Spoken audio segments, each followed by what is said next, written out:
What is up, everyone? It is Psycho Blue, conductor of the Hype Train, Mr. Hype Gems, hashtag Crosswires, hashtag Under Night in Birth 2.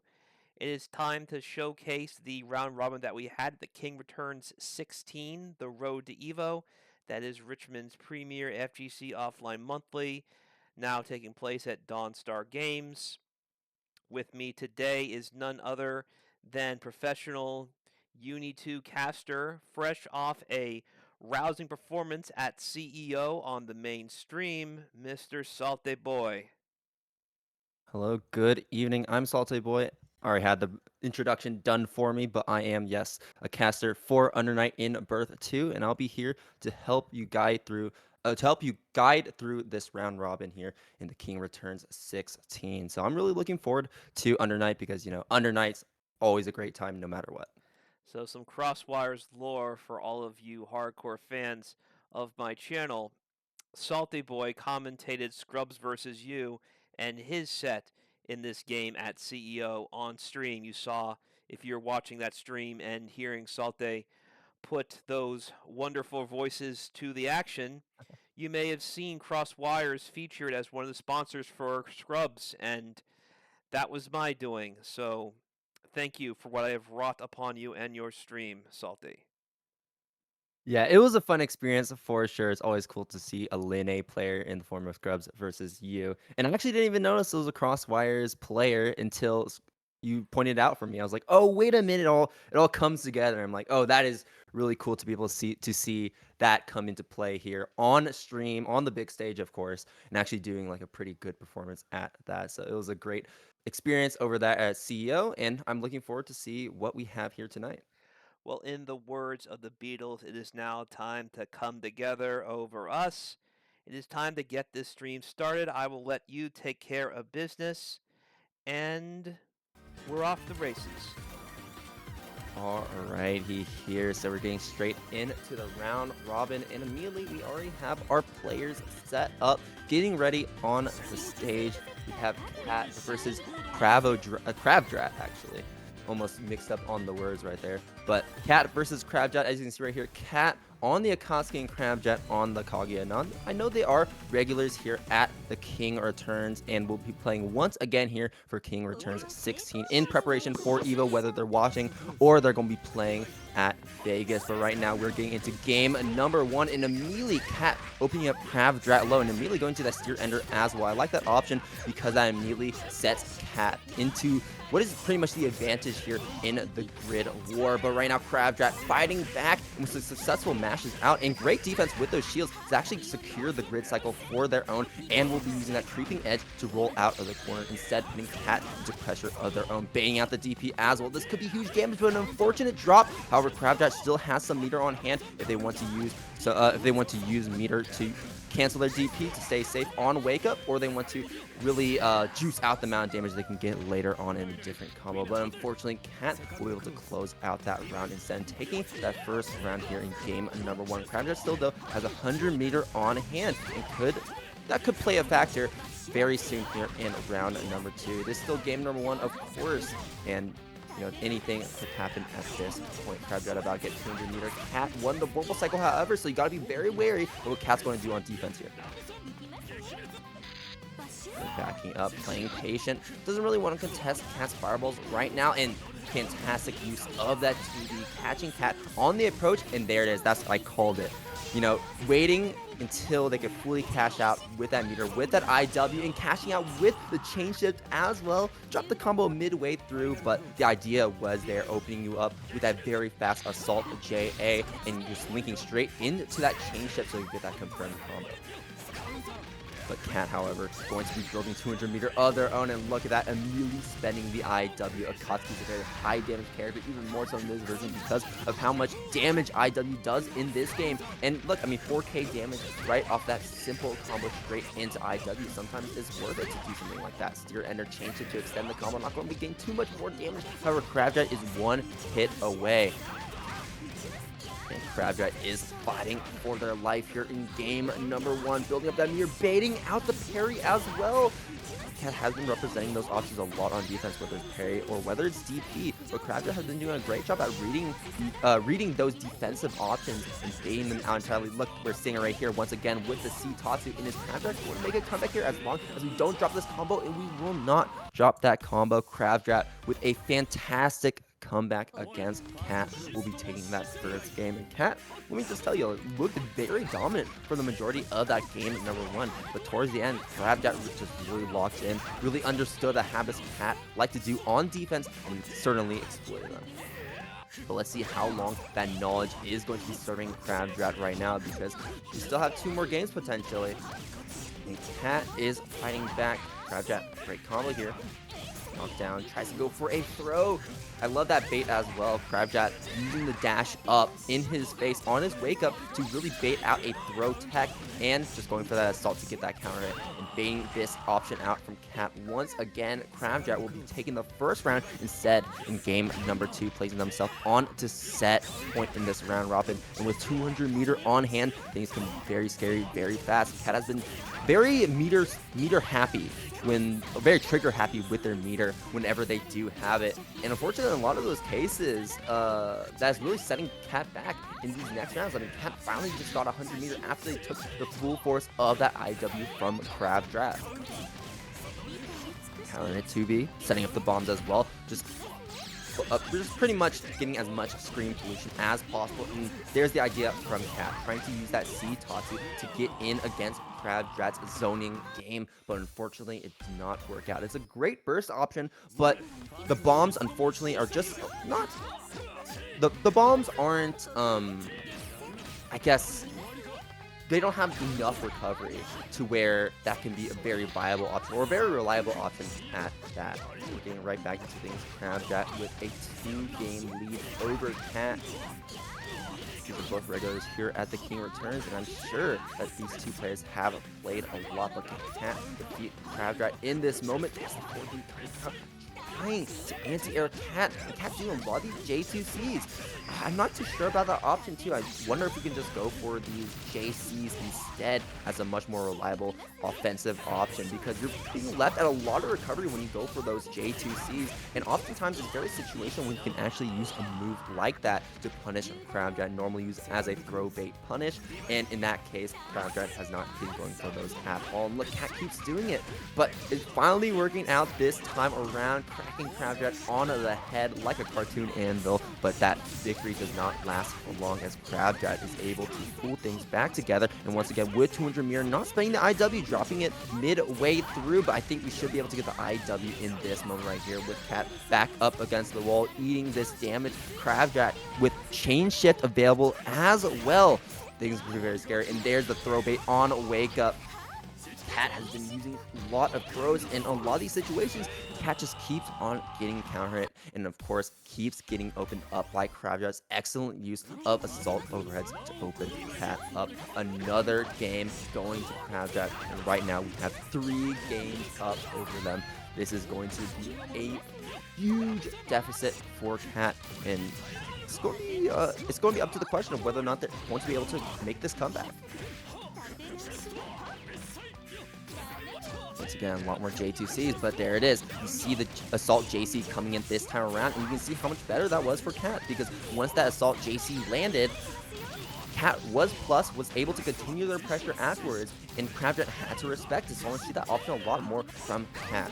So Crabtrap into the mistake. Oh, and we tried to confirm from the J2C into the C Tatsu, but didn't end up working out. Trying to toss out the fireball to play zoning game, but you're playing against Kaguya with those hit scan lasers, so that's going to be proved to be a very difficult game plan, and you're going to have to play a little more rush down, a little more aggressive than I think Cat likes to be. Especially when Akatsuki has very small normals. Trying to reach Crabtrap at these ranges is proving to be a very difficult task. And instead, we're relying on these C tosses, we're relying a lot on these fireballs, and these are just unreliable in approaching this matchup. You have to get in close. You have to get in close so you can really,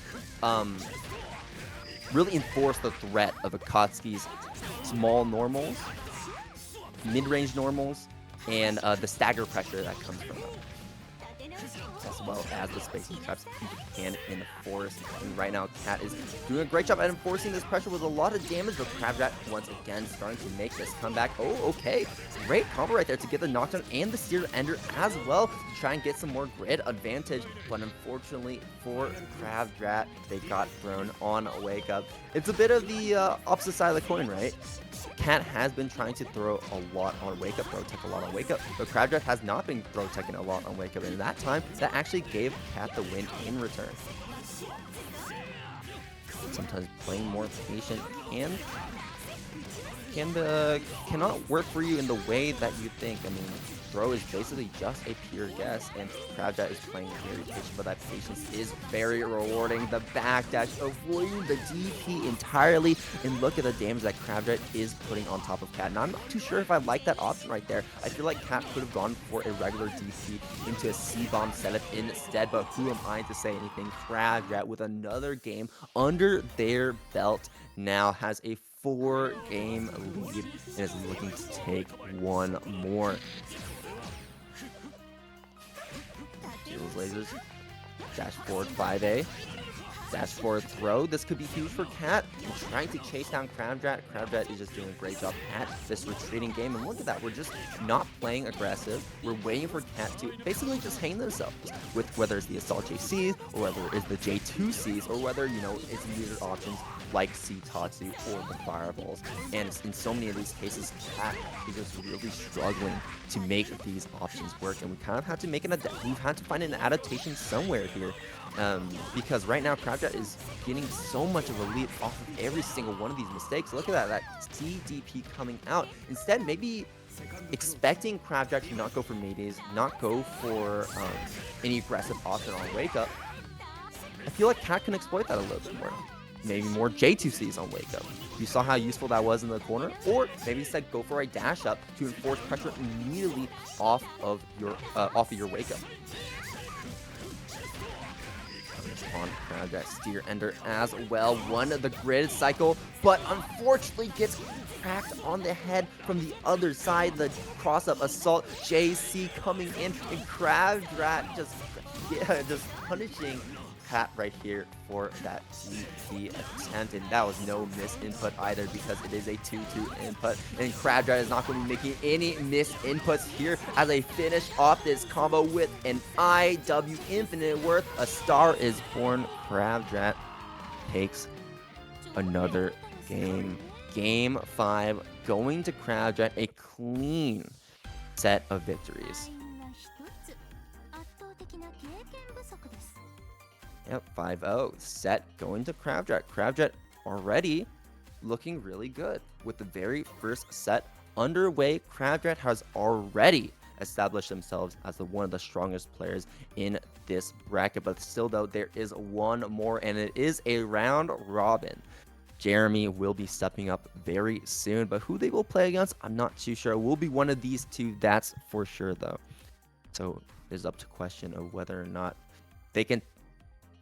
not Jeremy has what it takes to take down Crabdrat, or whether or not Cat can take Jeremy out in return.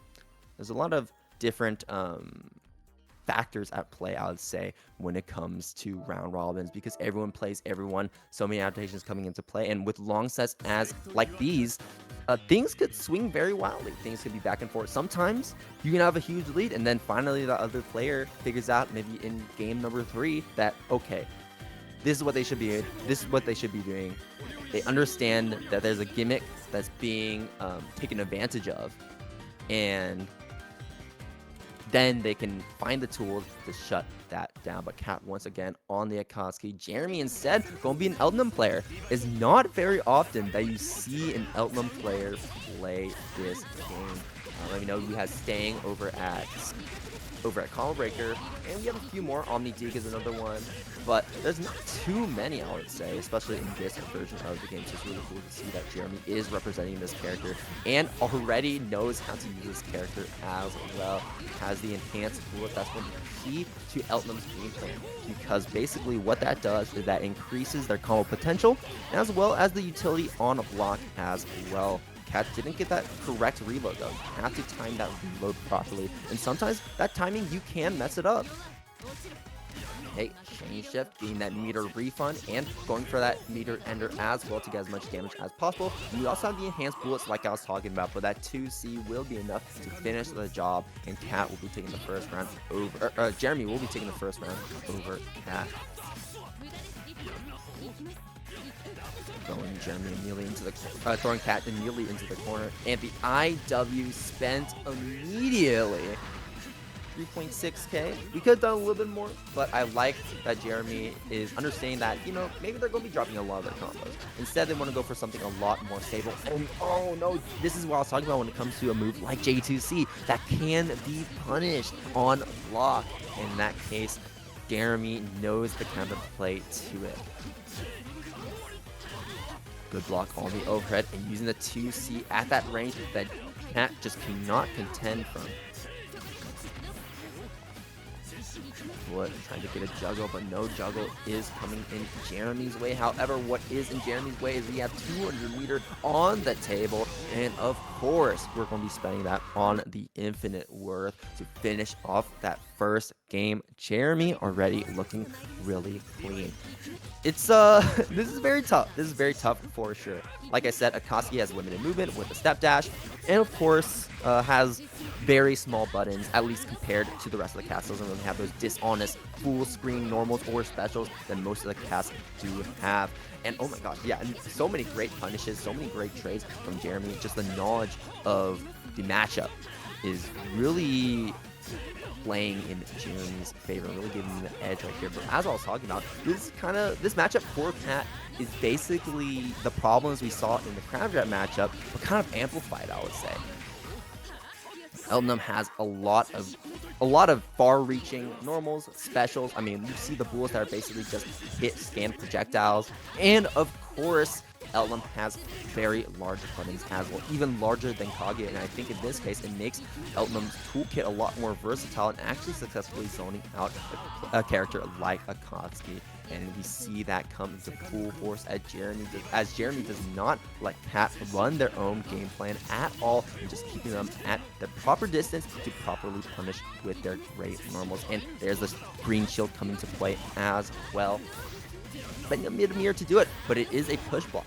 So just once again tying back into the previous problem before, where there will be some spaces where Akatsuki is trying to continue that pressure on green shield, but gets spaced out, whiffing their normals, and instead getting punished by Elno's far larger normals. And there's the change up to stay safe after that DP on a wake up. Cat though respecting it and not going to be taking that much damage in return. Supporting the bullets. Shot all the way up high. Cat trying to retreat from the ceiling, or instead going for an air approach that will not end up working out in Cat's favor. And this is looking like Jeremy's round to win, or as I say that, Cat throws Jeremy into the corner. Oh, we tried to parry. So quick note about that B Tatsu is that's only punishable if the last hit was shielded. But if it is not shielded, if it's blocked, you can take back your turn.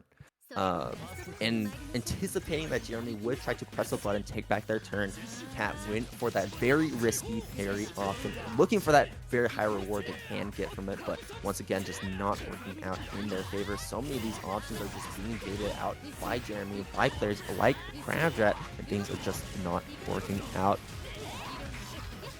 Red B combo, but will take that damage regardless. Counter hit throw into the wall. Back up against the wall. Oh, but drops the combo. And Jeremy gets out for freestyles. Those enhanced rules, but not blocking over it. Finally, the 6C landing on on Jeremy. But Cat not able to finish the combo. And instead, Jeremy will be finishing this combo instead. No bullets, but we get the reload as well. And the DP on Cat's wake up. Okay, Cat using a DP of their own and hitting with that final hit of the Tatsu, which is an overhead, mind you. So Jeremy did not block that standing and was subsequently hit by it. Combo here from Jeremy. Lots of corner carry as well. Elnum has a lot of corner carry with many of her combos, especially with those dash C loops you see towards the end.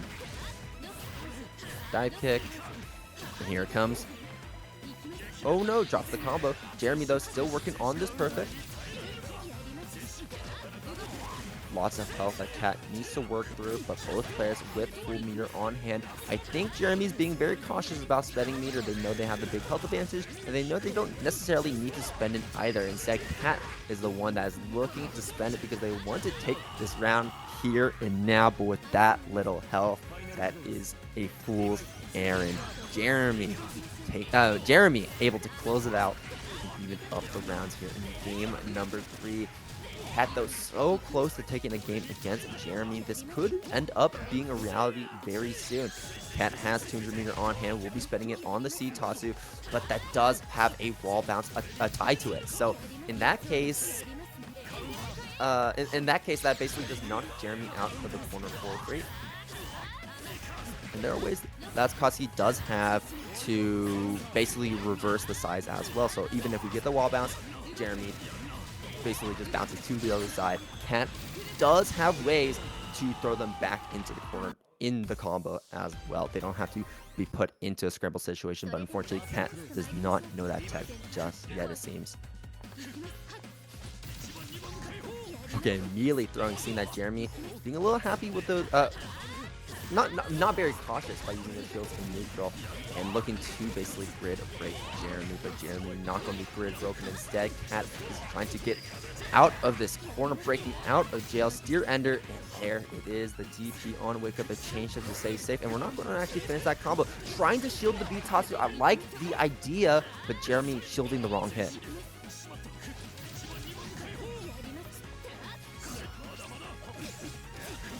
There's the grid break coming in. This is what I was talking about. If you try to shield the last hit of the Tatsu, you can punish it. But in that situation, Cat instead change shifted midway through, and Jeremy, in the process of trying to shield it, gets hit by the low instead. Very well played by Cat to get that grid break and to take that round. Once again, placing them to a point where they could potentially take a game here against Jeremy.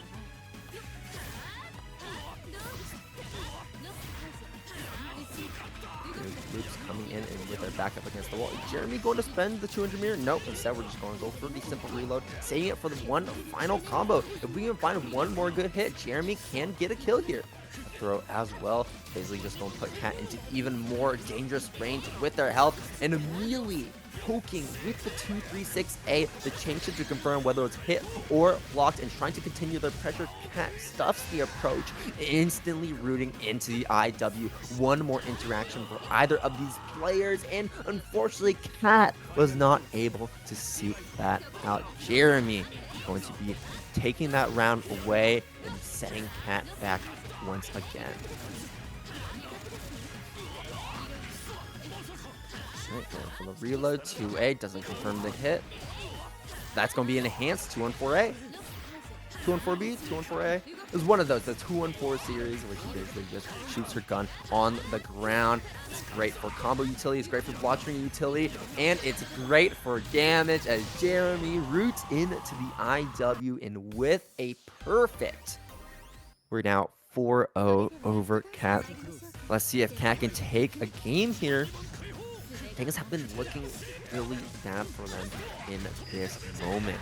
Not able to take a game here, but able to take rounds. And if you can take a round, you can take a game. And you can take a game, you can take a set. Can't just lost end at this moment. And right now, that is exactly the way to describe Cat's situation. The VO as well. Now, I'm not too sure about that option. I feel like Cat could have gone for something much safer, like the chain shed instead of the VO. And because that, Cat now has 0 meter starting off in this next round. Now, you don't need meter to start off second rounds or third rounds, but it would be very helpful, especially when Jeremy has been proving to be so dominant in this set so far, and will also be building up that meter. And without any meter for tools like C Tatsu or DP, trying to get out of this pressure or trying to play neutral against Jeremy can be a little bit harder than Cat may think it would be.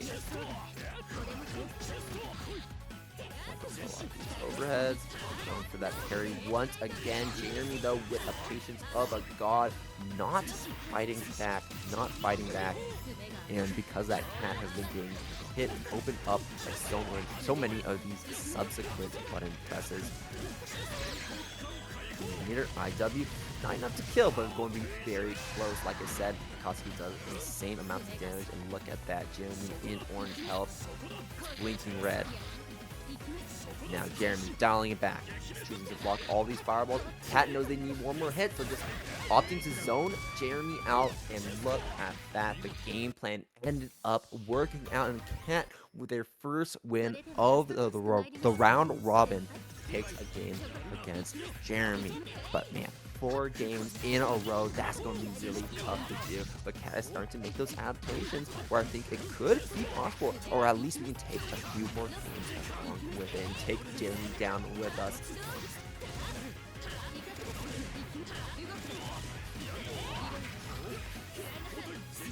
Oh, instead trying to go for the assault. I love that dash forward from Jeremy on defense. Basically just letting Jeremy go into the corner of himself. But Jeremy able to rebound. Toss Cat back into the court. Back to where Jeremy wants Cat to be. And with CBO doing a lot of damage with that combo. Just enough to where a Cat is in throw kill range. And now Jeremy back on set point over Cat. Trying to go for the overhead. Cat feels like they're, I'll say autopiloting their pressure a little bit too much.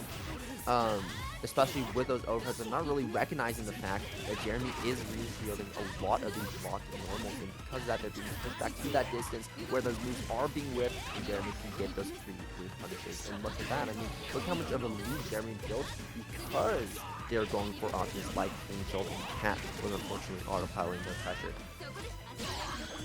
These little things that really decide matches, really decide games in the fighting games, and especially in a game like Under Night, as mechanically dense as it is. You gotta be making sure that you're taking note of all the different mechanics that these players are using, and Jeremy has successfully used all of their mechanics to the fullest to take game number 6 and bring the score to a 5-1 over Cat, sending Cat out of the bracket, as Cat has played all of their games thus far. And now Jeremy only has one more opponent left, Crab, a Drat, who they had not played yet. But now things are really interesting, right? Because Cat actually took a game over Jeremy, and Cat did not take a game over Crabdrat. Now, I'm not going to say that that really is the biggest determiner of skill, but it does say something. At least it kind of tells you what to expect going into this match, that maybe Crabdrat has the edge. Maybe Crabdrat just has that stronger game plan that can't be exploited as easily. Especially when Cat started to make those adaptations, really just picking apart Jeremy's game plan in that game number 5. And here we go. We'll see how it goes, but the players locking into their characters and their colors as well, the most important parts for sure, as well as the music. But we're going to select a random. Now, I can't tell what music it is, so hopefully you're not playing trash. I don't really think there's any bad music in this game. It feels like all of them are bangers.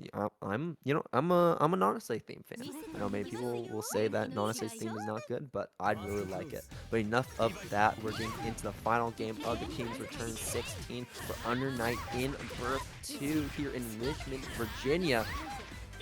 And immediately, Jeremy's taking the early lead.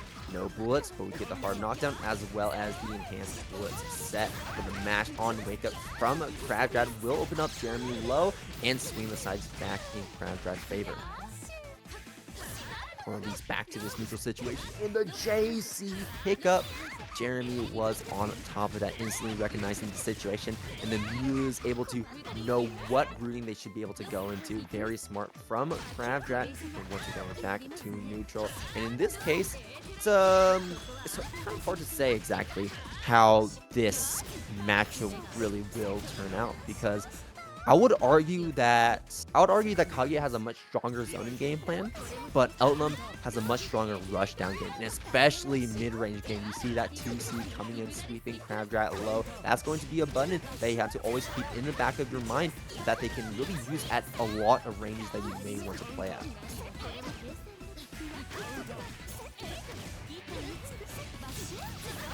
See, we have 200 meter. Now, if I know Crabdrat, they're going to root into the bombs. Nope, we're not.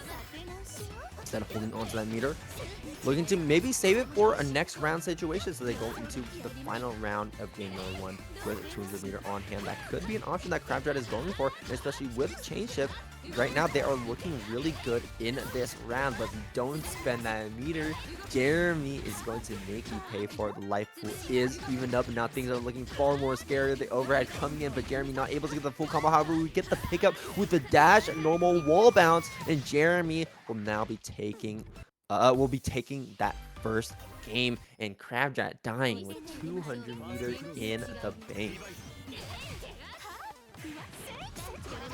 One game down, 4 more to go. Jeremy off to a strong start and immediately setting the pace of this match. Looking far with those 2-3-6 As, and we're seeing Crabdrat trying to go for those anti-airs a lot more often to beat out those assault approaches. And there it is, a throw. And what's notable about Kaguya's throw is that while it's not scary in the mid-screen, it becomes a lot scarier in the corner as one of her best mix-up options because it wall bounces and basically allows her to get a combo after throws. Not many characters can do that in this game. Man, I'm so surprised that JC beat that 4B. That was criminal. 6-6C. Should be able to close this out here. There we go. That's going to be an option that Jeremy is going to be looking out for in terms of that zoning game plan that Crabdrat wants to enforce, because 6-6C, that dash C normal, is basically just a big laser. It does have some startup tied to it. It's a big laser mid that if it hits Jeremy, it wall bounces, and look at that, Crabdrat immediately ready to capitalize off of this combo right here. And we have 200 meter. We are going to root straight into it, but we dropped the combo. Jeremy popped up a little too high. We had the rooting a little bit messed up, but Crabdrat able to rebound appropriately, and Jeremy caught back in the corner. The DP coming out, but we cannot cancel that into anything safe. Crabdrat retain a game in response with another, with basically a taste of Jeremy's own medicine, in the sense that we got 2 rounds back clean in return, a second clean game. And now we're even once again 1-1 on that scoreboard up above. Both these players want to make that a 2-1, a 3-1, a 4-1, a 5-1. It's looking a lot more even right off the bat. We're kind of just trading rounds, it seems. We're trading hits, we're trading combos, we're trading games. This could definitely go the distance for sure. And like I said, I'm not too sure about that rooting from Crabdrat. We are going for that CDP because we want that hard knockdown. But I feel like we could just go straight into the bombs instead. Maybe I'm speaking nonsense, but there are definitely many ways that Kaguya can structure her pressure. In some ways, Crabdrat is becoming a little too predictable in that sense, where Jeremy is doing a much better job at being able to block it, and they're not really being caught off guard in the ways that they were before. With the dead fish flopping on the floor, Jeremy takes around game number 2 over Crabdrat, similar to game number 1, taking that early lead. But can they maintain that lead? It may not last for much longer because Crabdrat has 200 meter on hand. It is on top of those anti-airs. Jeremy has been using a lot of those assault JCs, and Crabdrat has now been just hanging back, playing patient, letting Jeremy approach them first before they go for those reactive options like 4B anti-airs. And look at that, clean Crabdrat taking a round back. 2C, and there's the gun pressure, staying safe. We're not just dashing up, but gets frame track. Crabdrat trying to press. You can see the counter hit on the right side of the screen, and because that, Jeremy is going to make Crabdrat pay. 4B will work out this time. I think Crabdrat tried to do 4B in the corner as well, but didn't work out the first time. So, if it doesn't work out the first time, do it a second time. But we still need to get some more hits in. Jeremy does have the lead, and as I say that, just like Crabjet heard me, finds a throw, the goal throw in fact. So I hope Jeremy has those push-ups intact, and hopefully they can play out a strong defense with 200-meter on hand, because they are grid broken. Crabjet dropping the combo even with the CBO.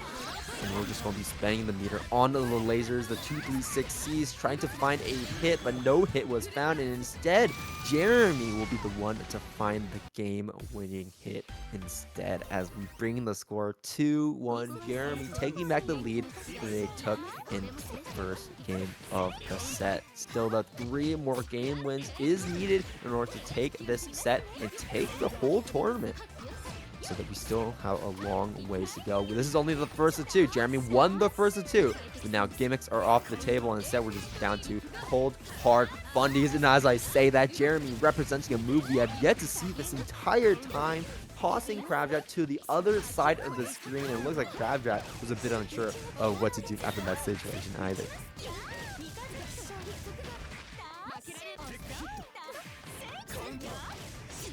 Tech.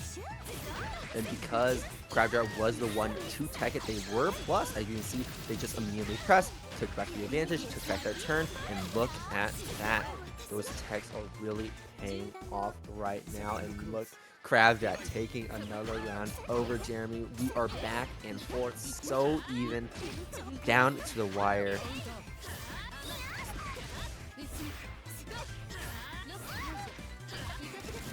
Right. Dash loops in as well, boom, and the enhanced bullets.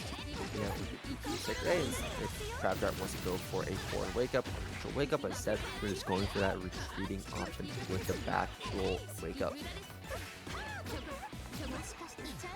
Yeah, there are ways in Under 9 where you can actually change which way you want to tech, and that's really important because. That's really important because sometimes it can get you out of corner situations, and sometimes being a little more aggressive immediately after you get hit and that combo has ended can be very, I'll say, influential in deciding game wins, because you win certain interactions off that, especially if your opponent is not covering it. Okay, the break coming in, but not close enough to get the combo after the throw. And you can see that Crabjet is looking for it once again with the stagger pressure 2As, and Jeremy is scared of it, pressing some buttons, getting counter hit, but Crabjet will be the one to get hit. Instead, we have 200-meter. I think if we just root straight into the dead fish, this should be enough to kill. Oh, no, it doesn't. And a throw. Crabjet, no fear at all, even with a pixel of life left on the board. Crabjet instead puts another game on the board for them, moving up the score 2-2, bringing us dead even once again. Already, I mean, look how close this set has been.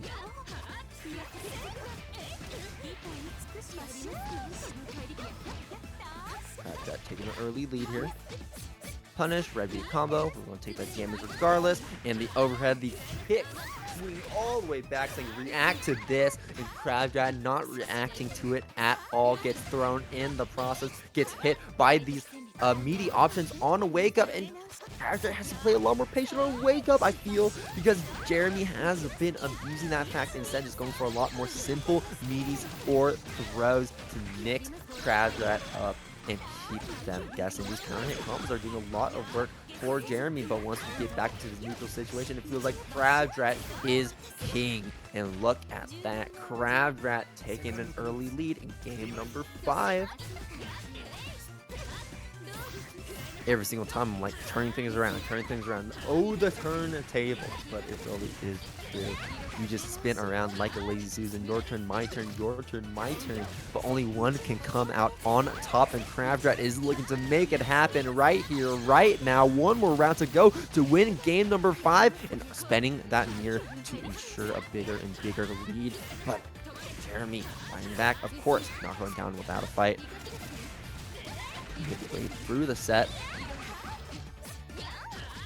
seeing some we're not seeing some key adaptations that though. I feel like we need to be reacting to those overheads a little bit more often. Jeremy, I feel, has been landing every single one of those overheads. Now, I'm sure that you can scrub through the footage and say, oh, he didn't get hit by that one. But I'll say all of the ones that he hit basically mattered in winning these games, or at least gaining some advantage in these rounds.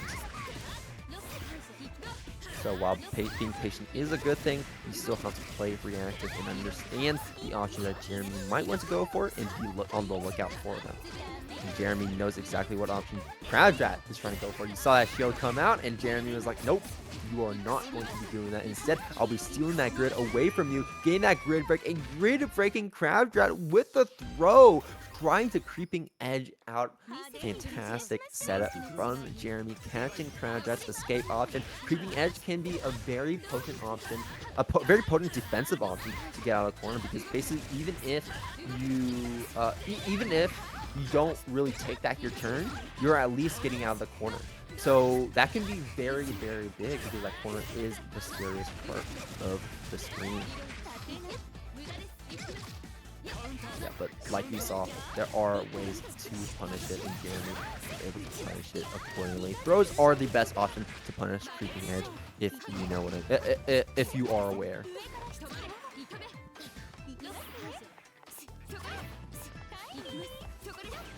Using force function as well, that is going to be costing a bit of that grid, so we want to be a little bit careful about using it too often. In the dash C actually caught Crowdrat on the escape, and look at that. Are we going to finally get the first 2-game lead of this set? It might become a reality right now. One more round to go for Jeremy to take this game and just widening the lead even more than it has ever been in this set thus far.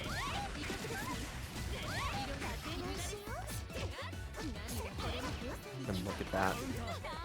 Oh, if we didn't retreat, Celestial could have been a factor, but the grid cycle is the most important. And I love that we actually use shield too on those projectiles. That's another key point to be using those shields and basically gain a free grid in that situation. Jeremy using that chain shift effectively as well. Widens the gap, widens the lead even more than has ever been so far. Jeremy, one more game to go, and Crowdrat on a big back foot.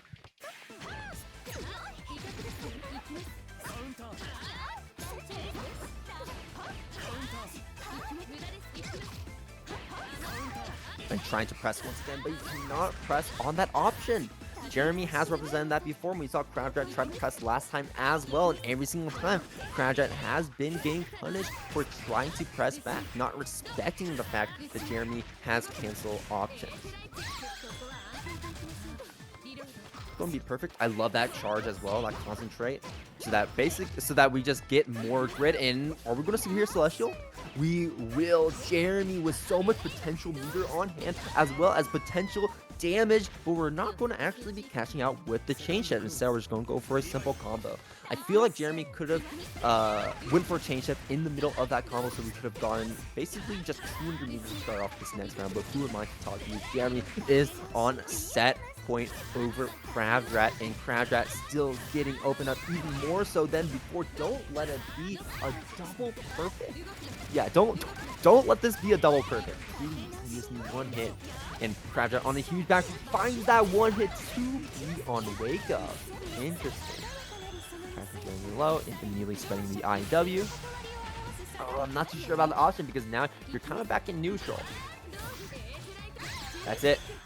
Immediately root into the meter ender. Jeremy able to close out the final round and close out the final game with a 5-2 over Crowdrat, and taking home the lion's share of the prize pool of the bracket and winning the King Returns 16 here for Under Night in Birth 2.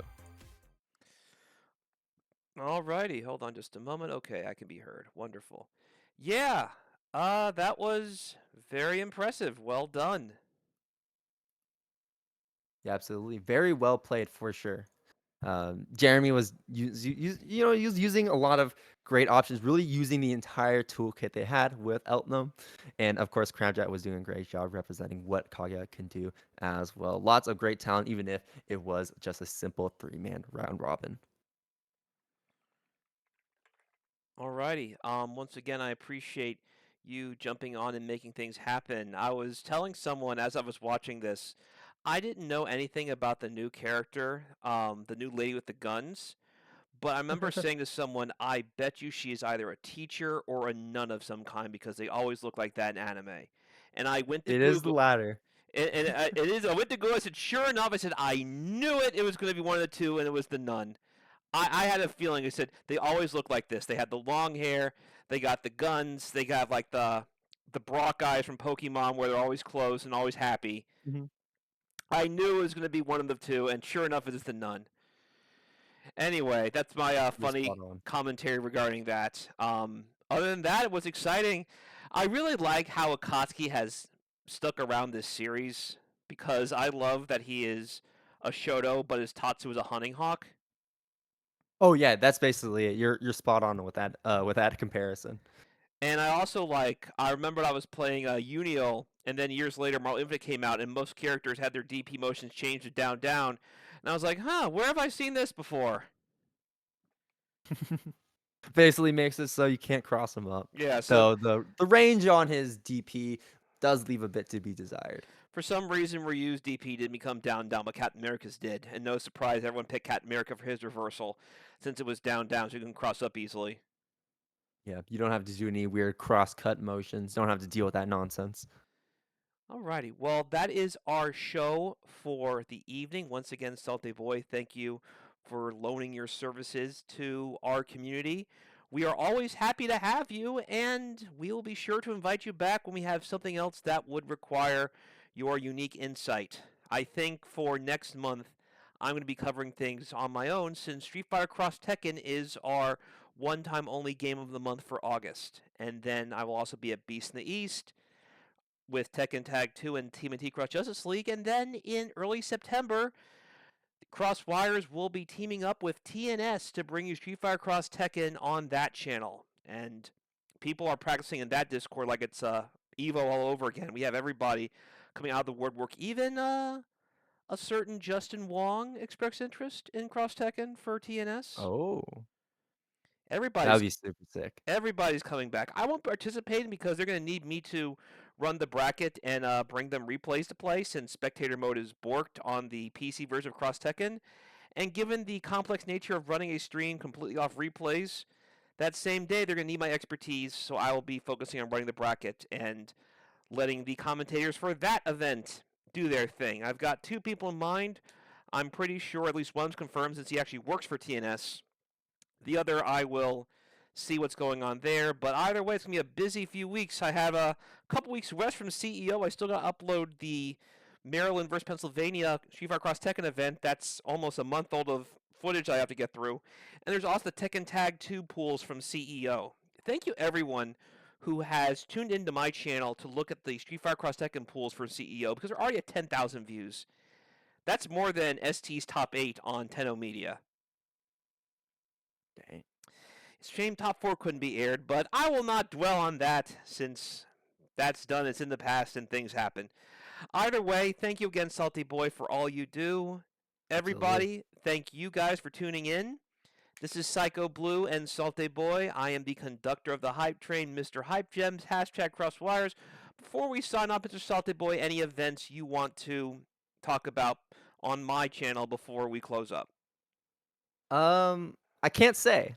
I'm under I'm under the fact that I cannot say what I'll be commentating at, but I do have some events planned for the rest of this year. Evo is one of them, and of course, I have East Coast Throwdown that I'm thinking about, Climax of the Night. And so basically, if you enjoy Under Night, Climax of the Night will be that premiere spot for some more Under Night, and of course, See Otaku to close off the year. But other than that, I'm in Salte Boy. You can find me at the Salt Shaker _ on Twitter, or basically Salte Boy over anywhere else. My bad. But I'll be tossing it back to you.